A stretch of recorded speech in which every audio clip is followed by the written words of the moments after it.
Ma chère Juliette, je me pose beaucoup de questions sur la nature d'une correspondance filmée, ou plutôt sur la valeur de l'image dans un tel projet.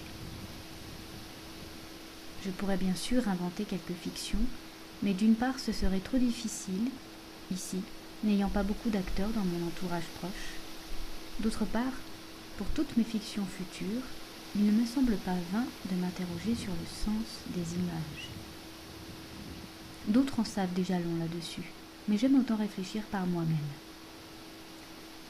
Je me rends compte que je n'aime pas vraiment détourner une image. J'aime voir une image quand elle restitue le présent, encore que ce présent, fatalement, a été, mais n'est plus, par le fait même que l'image n'est pas le réel que nous voyons, mais le réel qui a été, et de plus, déformé par la caméra. Mais je trouve que ce décalage de temps et ce filtre font naître un sentiment de nostalgie, un regret. Cela pour moi fait sens. Lequel, c'est encore confus. Je crois que c'est un sens très proche de l'impression que j'ai en regardant les paysages, ici, où l'apparition d'animaux est fréquente, que cette apparition ait lieu ou non.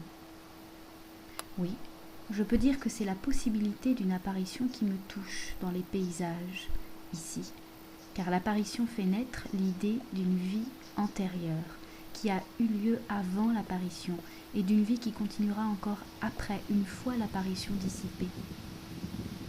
Ce phénomène, comme les images d'un présent dévoilé à rebours, ce que j'aime au cinéma, m'invite à croire à une grande richesse en nous, cachée et porteuse d'espoir, pas toujours palpable, mais cependant existante, par-delà le temps, pour ainsi dire éternelle. Cela est beau. Cette impression est encore plus forte lorsque la caméra souligne un mouvement. Maintenant, je te laisse donc avec mes images. Bien à toi. Donne-moi de tes nouvelles, ton ami.